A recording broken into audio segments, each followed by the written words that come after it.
ഇട്ടു.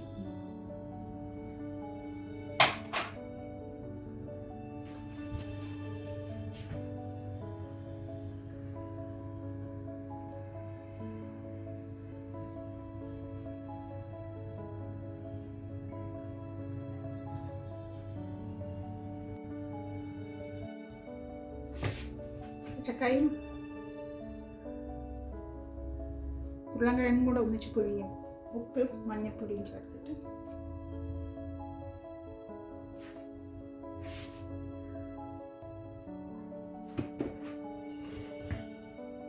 പൊടിച്ചിട്ടുണ്ട്. അതുപോലെ നമുക്കിത് ഒന്ന് ഉടച്ചെടുക്കാം. കൈ കൊണ്ടോ മാഷ ചെയ്യുന്ന സാധനം ഉണ്ടല്ലോ, ഉരുളൻകിഴങ്ങ് പൊടിക്കാൻ പറ്റുന്ന സാധനം, തവി വെച്ചോ എങ്ങനെ വേണമെങ്കിലും ചെയ്യുക.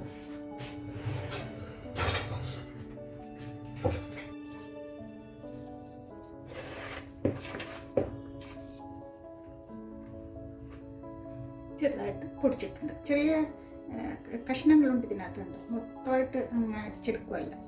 ചെറിയ കുക്കടെ ചെറിയ ചെറിയ കഷ്ണങ്ങളുണ്ടായിരുന്നു, വലിയ കഷ്ണം ചെറിയ കഷ്ണം.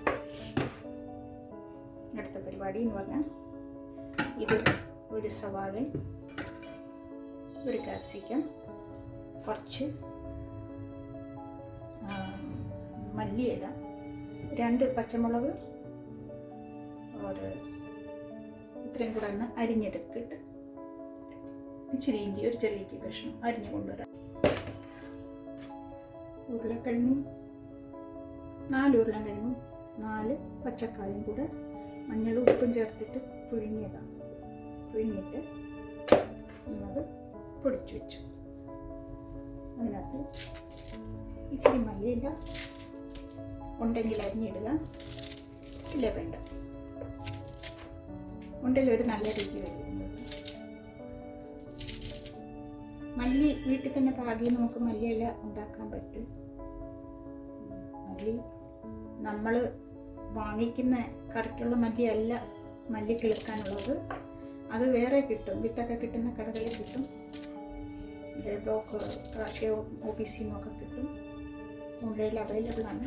അത് വാങ്ങിച്ചിത്തിരി ചട്ടിയിലൊക്കെ പാകി വെച്ചിരുന്ന കിട്ടാക്കുന്ന മറ്റു കിട്ടുന്നില്ലെന്നുണ്ടെങ്കിൽ നമുക്ക് തന്നെ വീട്ടിലെടുക്കാൻ പറ്റും. അതിലെല്ലാം ഇട്ടു. 2 പച്ചമുളക് അരിഞ്ഞിട്ട്, ഒരു ചെറിയ കഷ്ണം ഇഞ്ചി ചെറുതായിട്ട് അരിഞ്ഞത്, ചതച്ചോ എങ്ങനെ വേണമെങ്കിലും എടുക്കാം. ഇത്തിരി ഒരു നല്ലൊരു സവാള, ഒരു ക്യാപ്സിക്കം എല്ലാം ചെറുതായിട്ട് അരിഞ്ഞെടുത്തിട്ടുണ്ട്. ചെറുതായിട്ട് അരിഞ്ഞാണ് ഇച്ചിരി ഇഞ്ചിയൊക്കെ വേണമെങ്കിൽ ചതച്ചെടുക്കാമെങ്കിൽ എടുക്കാം, കുഴപ്പമില്ല. പിന്നെ ഇതിനകത്ത് നമുക്ക് ഇച്ചിരി മസാല ചേർക്കാം. മസാലയായിട്ട് ഒരു 1/4 സ്പൂൺ ഉപ്പ്,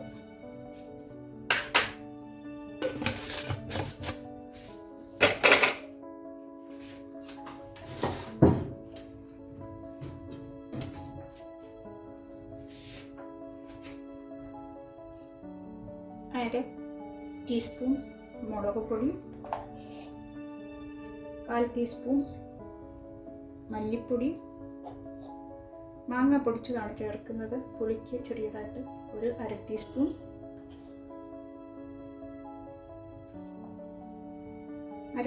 കുരുമുളക് പൊടി, ജീരകം പൊടിച്ചില്ല എൻ്റെ കയ്യിൽ, ജീരകമായിട്ട് തന്നെ ഇടുക. ജീരകപ്പൊടി ഇട്ടാൽ മതി, ജീരകം ഇട്ട് കുഴപ്പമില്ല. ഒരു ചെറിയ പെരുംജീരകം, ഏകദേശം ഇത്രയിട്ടാണ് ഇത്. ഇതിനകത്ത് ഇച്ചിരി മഞ്ഞൾപ്പൊടി കൂടി ചേർക്കും. മഞ്ഞൾപ്പൊടിയും കൂടി ചേർക്കും.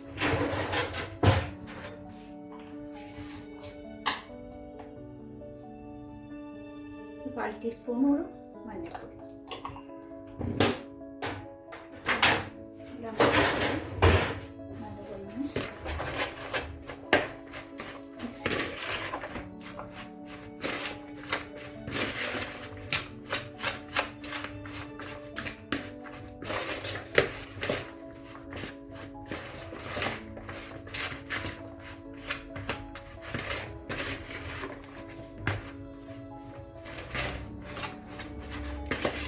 കൈ കൊണ്ടും ചേർക്കാം കേട്ടോ.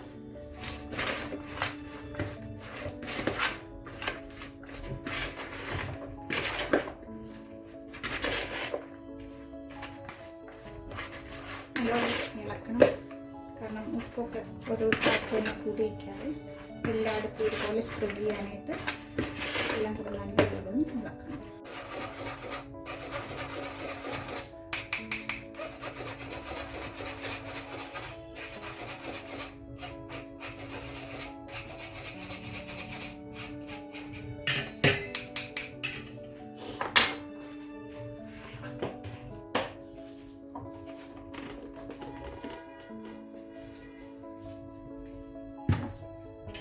അര കപ്പിന് മുകളിൽ 1.25 കപ്പോളം എടുത്തിട്ടുണ്ട്.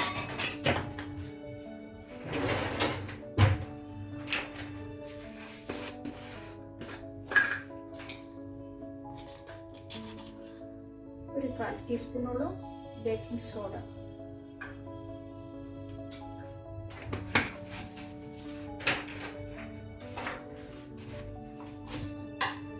കാൽ ടീസ്പൂൺ കുറച്ച് മഞ്ഞൾപ്പൊടി, മഞ്ഞൾപ്പൊടിയല്ല മഞ്ഞൾപ്പൊടി,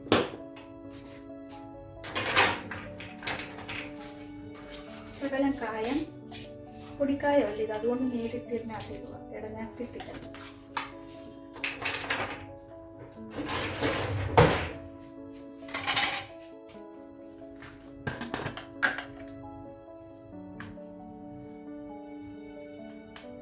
അര ടീസ്പൂൺ മുളക്,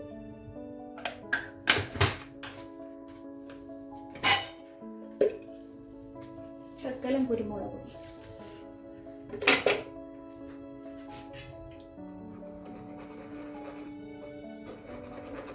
മുളക് 2-3 തരത്തിൽ പോയിട്ടുണ്ട്. അതൊക്കെ മസാലയ്ക്ക് മുളക് പോയിട്ടുണ്ട്, പുറമേയുണ്ട്. പിള്ളേരൊക്കെ ഉള്ളവർക്ക് കൊടുക്കാനാണെങ്കിൽ മുളക് വളരെ കുറച്ചിട്ടാൽ മതി കേട്ടോ.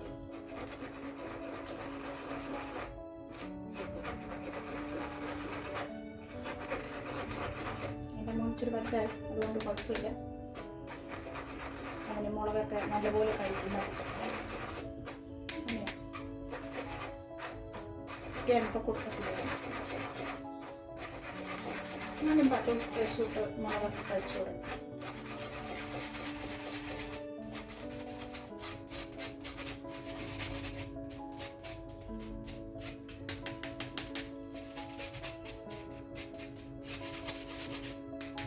നല്ലപോലെ ഇടഞ്ഞിട്ടുണ്ട്.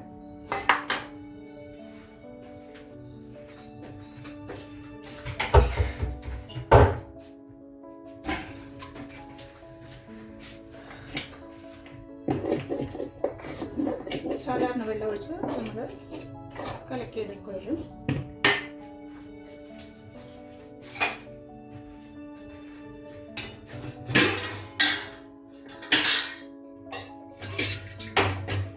ഒരു ഗ്ലാസ് വെള്ളം എടുത്തിട്ടുണ്ട്.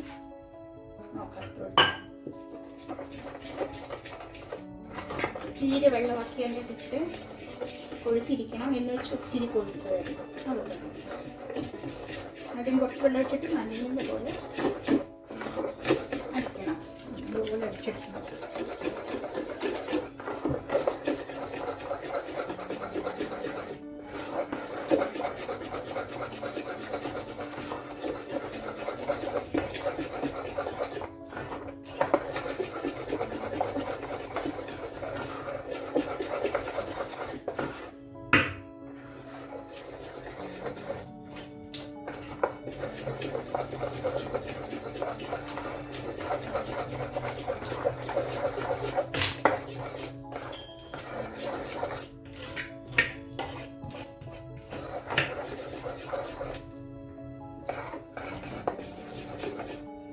അടിച്ചിട്ടുണ്ട്.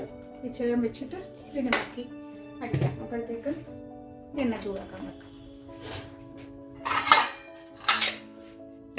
തിരിക്കട്ടെ. നമ്മുടെ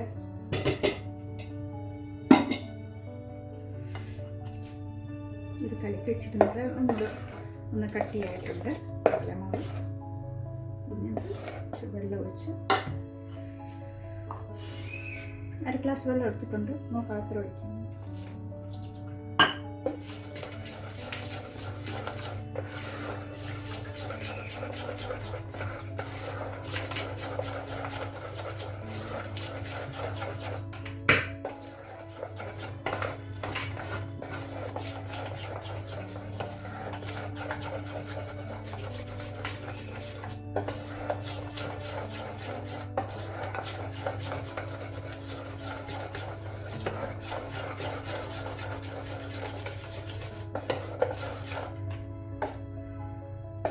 വരും.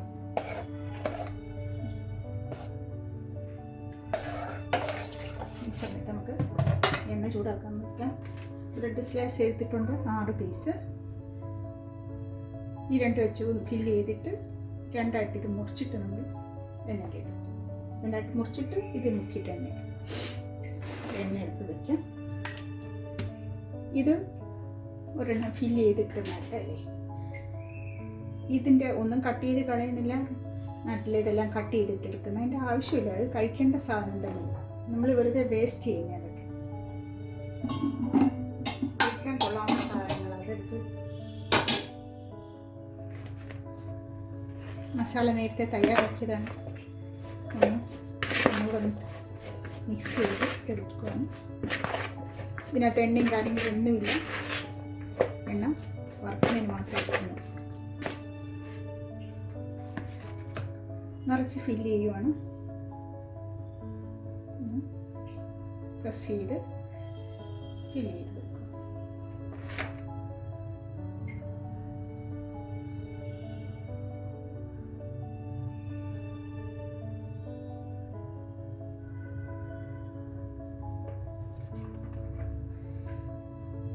കൈയൊക്കെ നല്ലൊരു കഴുകിയിട്ട് വേണം. കാരണം ഒന്നിച്ച് സ്പൂൺ വെച്ചിട്ട് വെക്കുക, അല്ലെങ്കിൽ കൈ കൊണ്ട് വെക്കുക. അങ്ങനെ വേണ്ടി ഉപയോഗിക്കാം.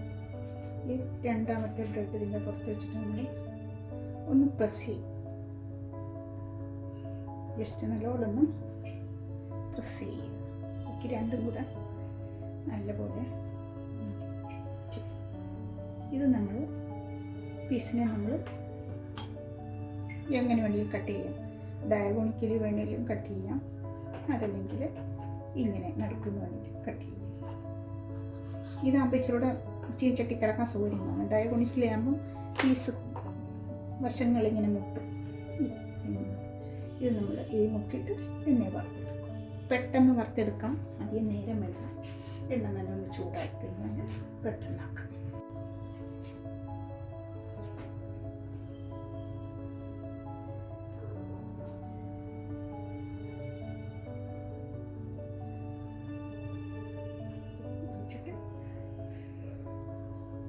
ചെയ്തു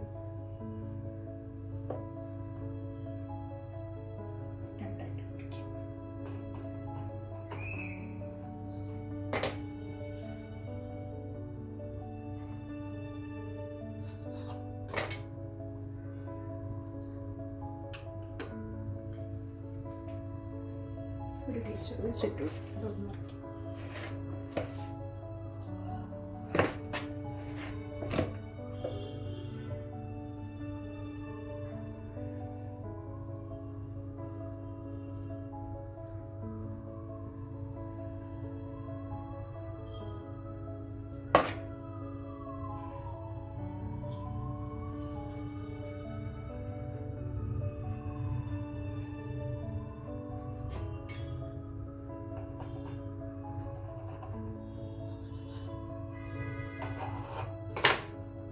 സെറ്റായിട്ടുണ്ട്. ഇപ്പോൾ നമുക്ക് എണ്ണയിലോട്ട് മുക്കിയിടാം. എണ്ണ ചൂടായിട്ടുണ്ട്.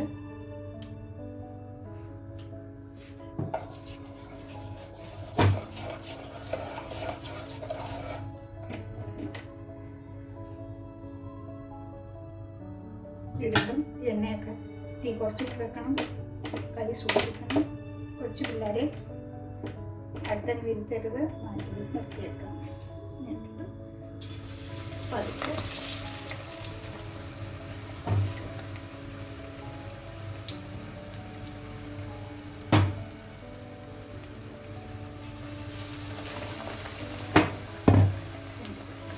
ഇട്ട്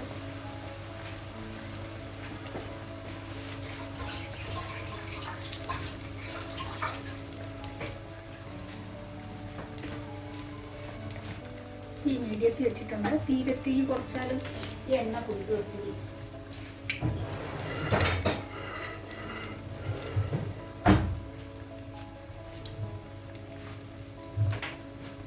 അരിപ്പയും കൂടെ ഉണ്ടായിരുന്നു. അപ്പോൾ എന്ത് ചെയ്യടാ? ഒരു ഉണ്ടായിരുന്നല്ലോ. നോക്കിക്കാതെ ടീച്ചർ അടിഞ്ഞു അടിച്ചേരപ്പോൾ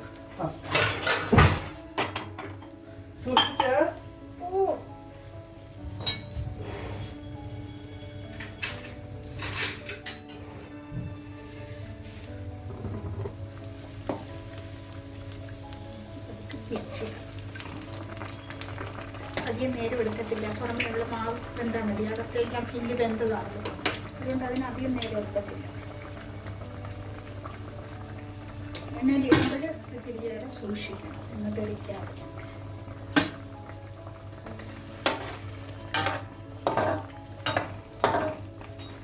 ചൂടോട് കഴിക്കണത്. തണുത്ത് കഴിഞ്ഞാൽ സോഫ്റ്റ് ആകും. കാരണം കടലമാവല്ലേ, നമ്മളിതിനകത്ത് അരിപ്പൊടി ഒന്നും ചേർക്കുന്നില്ലല്ലോ. അധികം നേരം തണുത്ത് കഴിഞ്ഞാൽ പിന്നെ അതിന് സോഫ്റ്റ്നെസ് ആകും. പക്ഷെ നല്ലതാണ്. എന്നാലും ഓവനകത്തൊക്കെ വെച്ച് ചൂടാക്കി കഴിച്ചാൽ എന്നാലും അന്നേരത്തേക്ക് കഴിക്കാൻ മാത്രം ഉണ്ടാക്കുന്നതാണ് നല്ലത്. ഒരുപാട് സ്റ്റോക്ക് ചെയ്ത് വെക്കാതിരിക്കുന്നതാണ് നല്ലത്.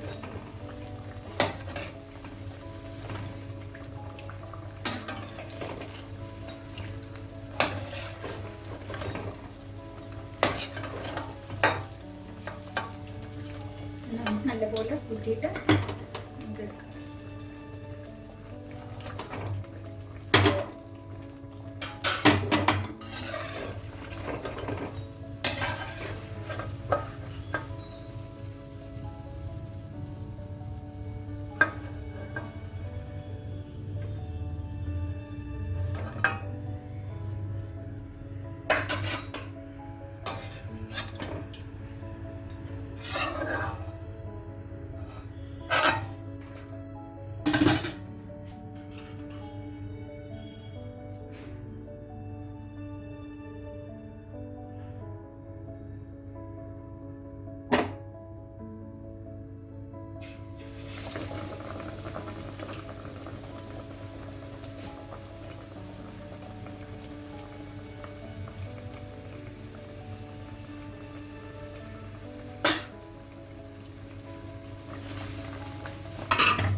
ഇട്ടാൽ ഉടനെ ഇളക്കരുത്. ഇത് നല്ലപോലെ മൂത്തിട്ട് മാത്രമേ ഇളക്കാം. തീ കുറച്ച് വെച്ചിട്ട് ഇളകുന്നു നോക്കണം. അല്ലെങ്കിൽ ആകെ മാസം എല്ലാവരും ഒന്ന് ഇതാവും മാവ്.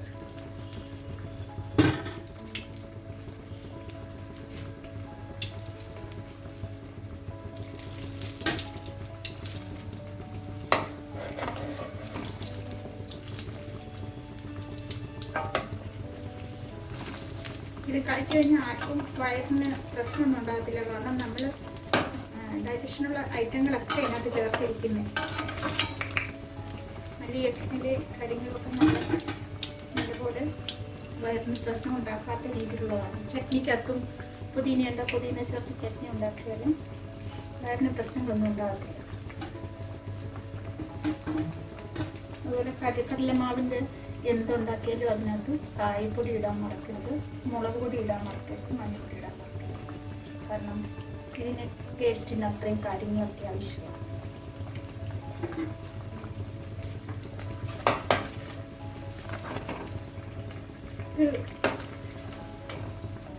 പിള്ളേർക്കൊക്കെ ഇഷ്ടമുള്ളൊരു സംഗതിയാണ് പക്കവട, ബ്രെഡ് പക്കവട. വീട്ടിലുണ്ടാക്കുന്ന നമുക്ക് ഒന്നാമത് ശുദ്ധമായിട്ട് കഴിക്കാൻ, രണ്ടാമത് ലാഭമാണ് കടയിൽ നിന്ന് മേടിക്കുന്നത്.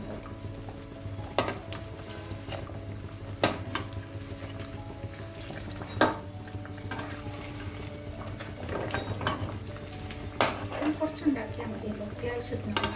ബാക്കി ഒരുപാട് സ്റ്റോർ ചെയ്യുന്ന കാര്യം.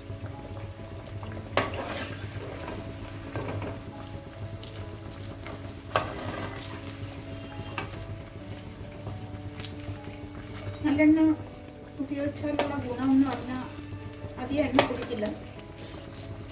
വെളിച്ചെണ്ണ പോലെ എണ്ണ കുടിക്കില്ല നല്ലെണ്ണയാകുമ്പോൾ. നല്ലെണ്ണ ഇച്ചിരി ഡ്രൈ ആയിട്ട് തന്നെ. വെളിച്ചെണ്ണ ഒരുപാട് അബ്സോർവ് ചെയ്യാറുണ്ട് വറുക്കുമ്പോൾ. ഇല്ല പിന്നെ ഏതെങ്കിലും പാചകം ഉപയോഗിക്കുന്നു. ബ്രാൻഡിൻ്റെ അമൂല്യ കണ്ടല്ലോ.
മുറിക്കട്ടെ ഒരു പീസ്.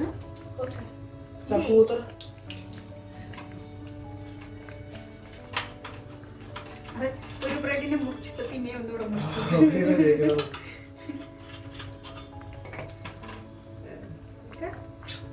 वाइट ब्रेड चाहिए था इसके लिए एक्चुअली.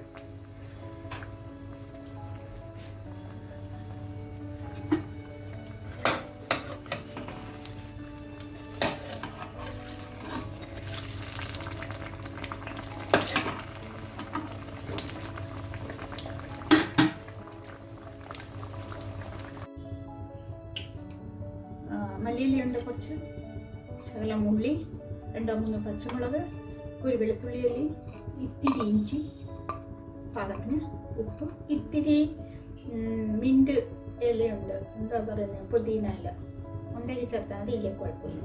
എല്ലാം കൂടെ എടുത്ത് നമ്മൾ ഇച്ചിരി വെള്ളം ചേർത്തിട്ട് നല്ല വെള്ളം അരച്ചു. എണ്ണ ഇടുന്നതിൽ സൂക്ഷിക്കണം, എന്നതില്ല.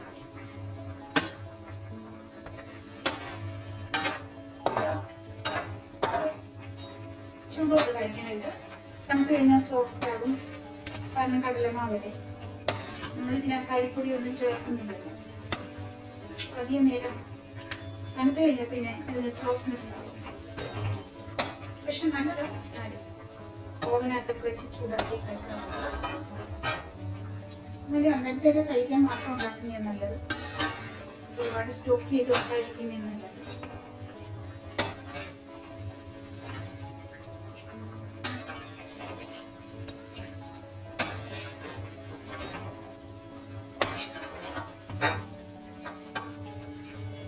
നല്ലപോലെ കൂട്ടിയിട്ട്